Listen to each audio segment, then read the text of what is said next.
Guys, I'm not gonna lie, this is gonna be a tough one.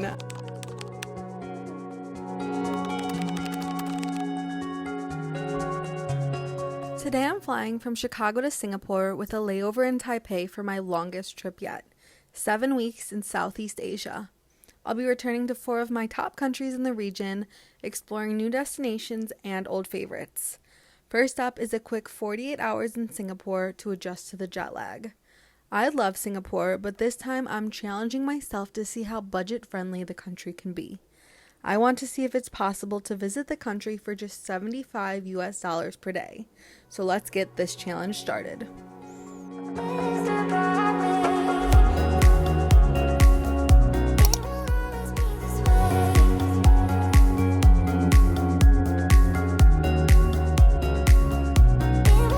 Good afternoon. I have made it here to Singapore. I am absolutely exhausted after a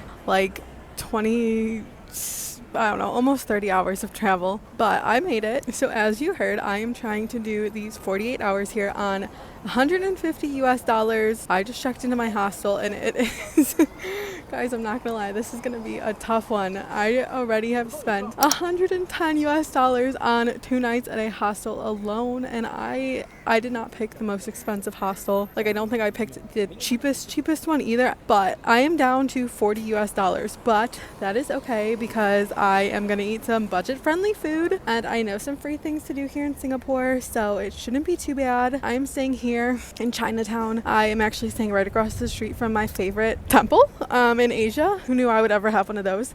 But I've been here before, so I know some of the free stuff to do, some of the good stuff to do. So I'm gonna see if I can survive on $40 for the next 2 days.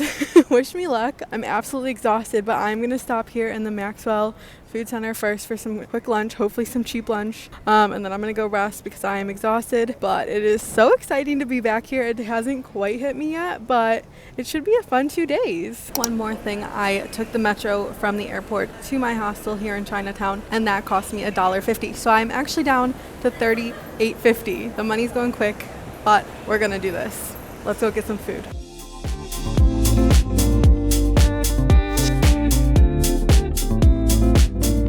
Alright, lunch was so good and it was pretty reasonably priced. I only spent $6 for that plate of dumplings and a lime juice. So we are down to $32.50 remaining, but I think this will be fine. Stay tuned to find out. I'm gonna go nap now. I will see you either later today or tomorrow, depending on how long this nap lasts. But so far, so good.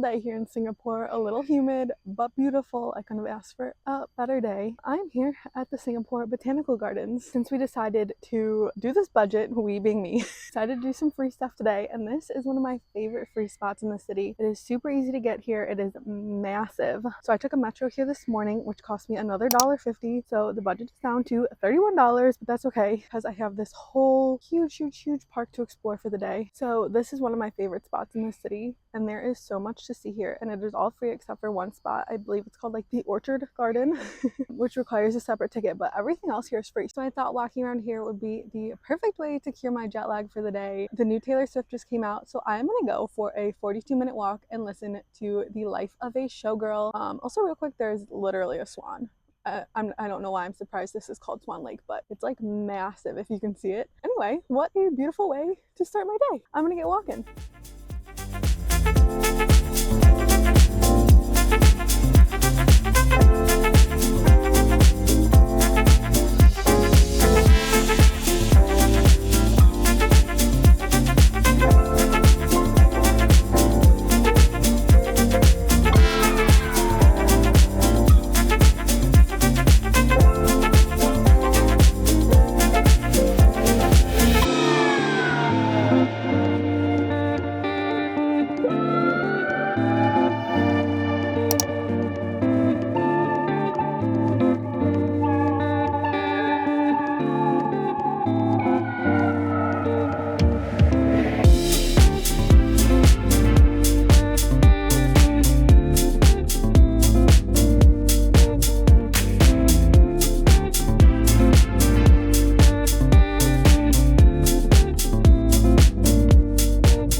the botanical garden, I headed here to Little India, and I had some lunch at the Tekka Center, which you can see behind me.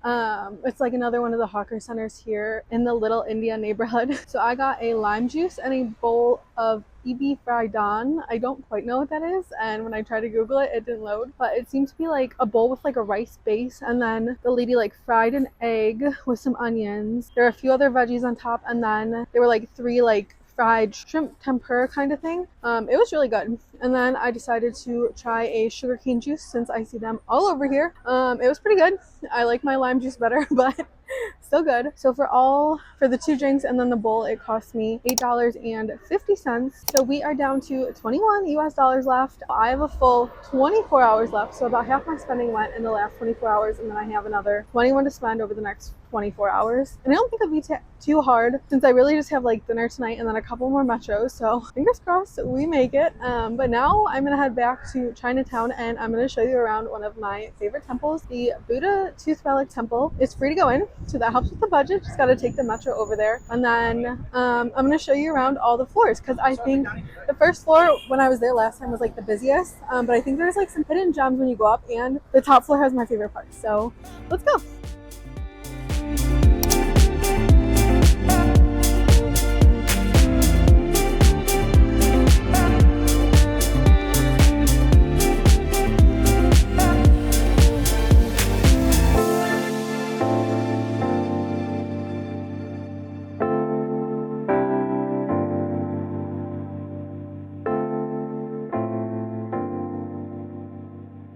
Welcome to the Buddha Tooth Relic Temple here in Singapore. I decided to start on my favorite floor, which is the roof.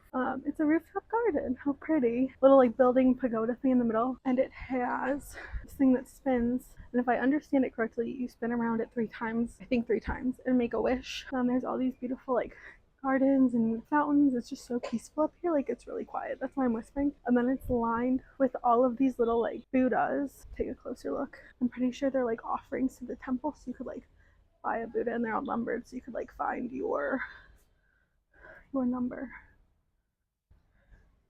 and the one that you paid for. I think this is all off of memory, but definitely my favorite floor up here. Make sure you do not miss it, because it's kind of hard to find, but absolutely beautiful.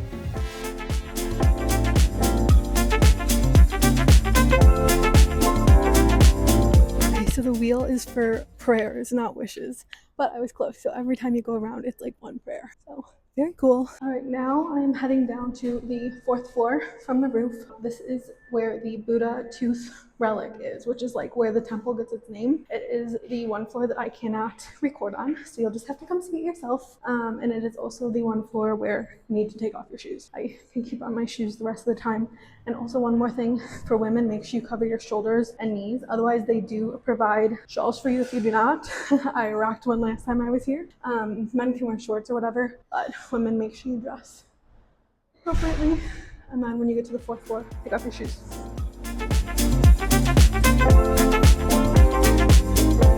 Alrighty, I came down to the 3rd floor, which is where there is a culture museum all about the Buddha, where you can learn about like his works and stuff. So very interesting if you want to learn more about like why this temple is here and how this whole religion came to be.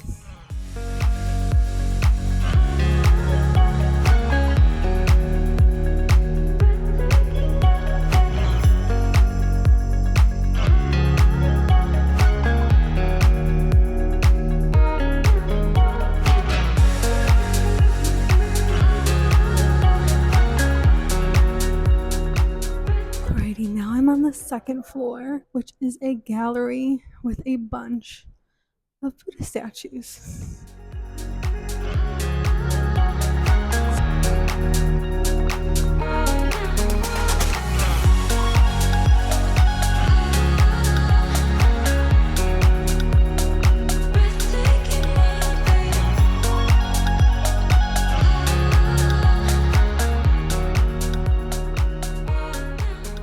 In addition to the sculptures, there's also a bunch of these little displays showing you like how they built the temple and how it was designed and how the neighborhood of Chinatown came to be. It's actually really interesting.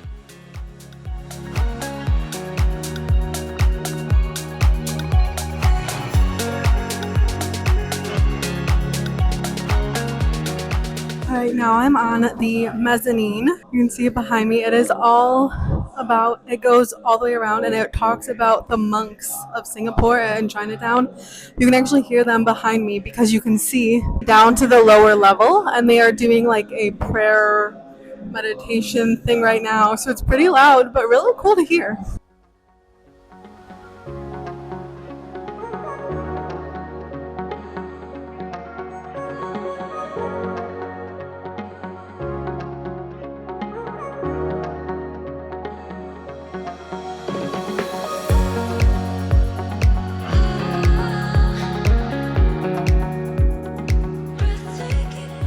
All right, you won't be able to hear me once I get out there, but this is gonna be the first floor, the main part of the temple, and it's where all the monks and other people are praying right now.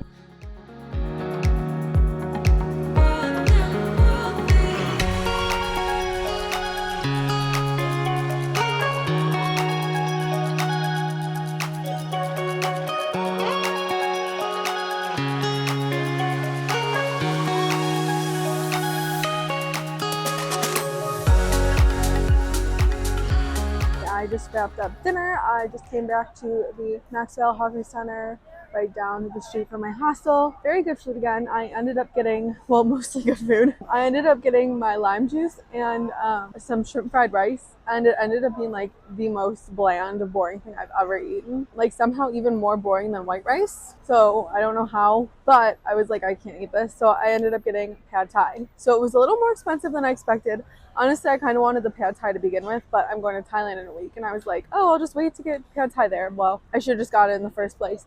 But anyway, so the 2 dishes and the lime juice cost me $12 more. So we are down to only a few dollars left. I believe maybe $7.50. So yeah, as long as I can only spend a few dollars tomorrow between the metro, breakfast is included at my hostel, so maybe like a coffee. I think we managed to do this. I will check in one more time tomorrow just to confirm, but so far so good.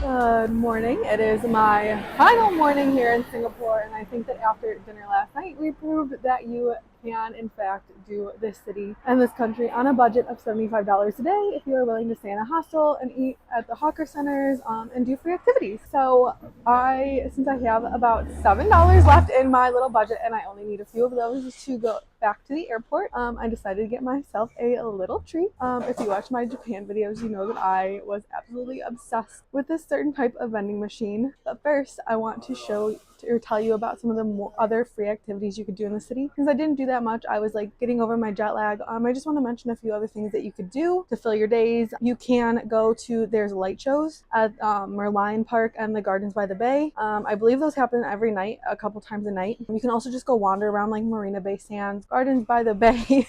Some of the stuff like does cost money, but you can go walk around there, I'm pretty sure for free, if they haven't changed anything. There is this place called Capita Spring. I was actually going to take you guys yesterday, but I found out since the last time I was here, you have to start making reservations now. It is still free, but reservations open for that 14 days in advance, and it is a really cool like 50-something floor tall building that you can go see like these beautiful views of the city. So if you're coming and you have some time to plan, get those tickets 2 weeks in advance for free. But yeah, a lot of free things to do here, and then everything else, like if you just pick and choose what you want to do, it's pretty reasonably priced, so you can expand your budget a little bit and not be on as small of a budget. But yeah, so I'm gonna get this. If you watch, like I said, if you watch my Japan videos, you will remember these. But I am so excited to spend my final few dollars on this.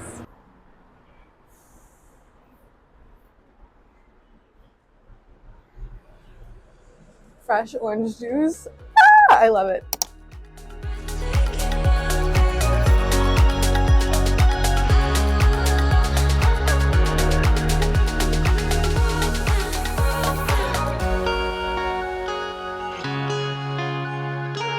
That wraps up my 48 hours here in Singapore. It was so nice to be back, but I am ready to go explore somewhere new now. This afternoon, I am hopping on a flight to Singapore's neighbor. You can guess where that is.